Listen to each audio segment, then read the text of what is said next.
To discuss Pope Leo's outspoken comments about the situation in Venezuela and Vatican diplomacy on the world stage, we are joined by Francis Rooney, former U.S. ambassador to the Holy See during the George W. Bush administration. Ambassador Rooney served at the Vatican from 2005 to 2008 and has maintained a keen interest in the Vatican's global role. He also served 2 terms in Congress representing Florida's 19th congressional district.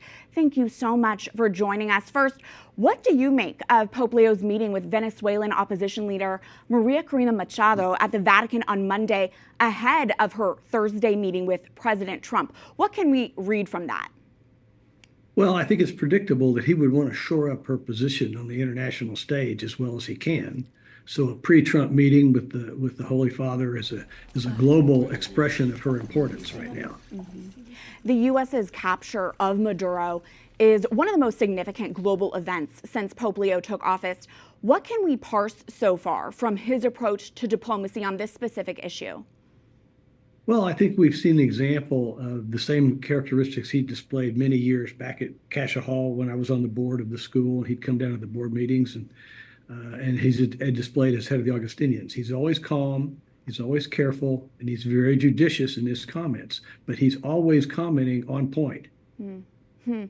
Absolutely. The Washington Post has reported that the Holy See was involved in last-minute negotiations to grant Maduro asylum in Russia before his capture by the U.S. If this is true, this seems to be an especially engaged role by the Vatican. Why would the Vatican be so invested in Venezuela?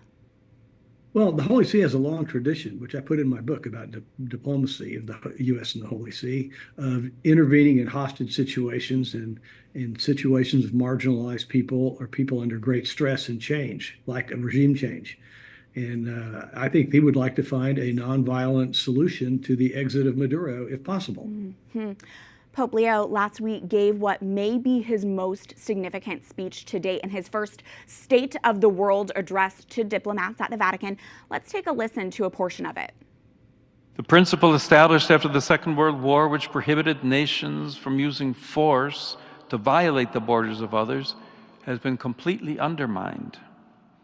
Peace is no longer sought as a gift and a desirable good in itself, or in the pursuit of the establishment of the ordered universe willed by God, with a more perfect form of justice among men and women. While Pope Leo did not call out specific nations here, his speech was seen as a strong critique of U.S. military incursions.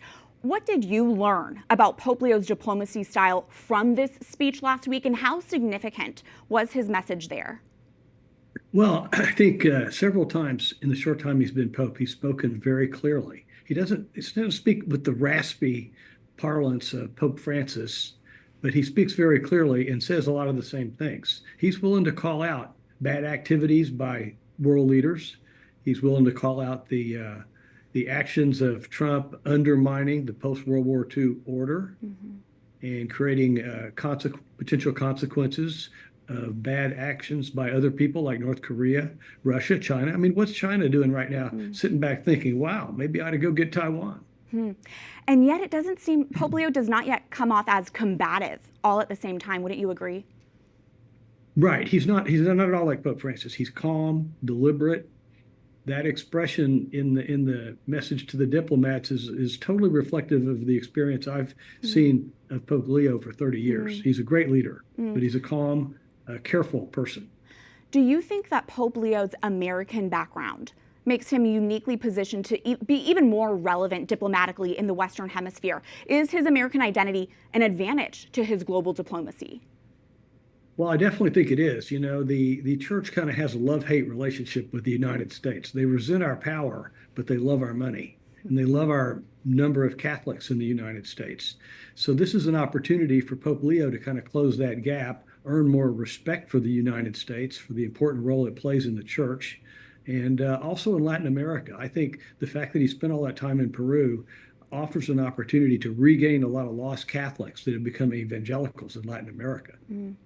You've hit on this already, but I want to give you a chance to reiterate it all the more. You know Pope Leo XIV personally. He is a friend of yours. In fact, you knew him back as Father Bob when you served as ambassador in Rome, and even before that, I believe. What should we know about Pope Leo, or Robert Prevost, as you knew him, that sheds even more insight into how he leads?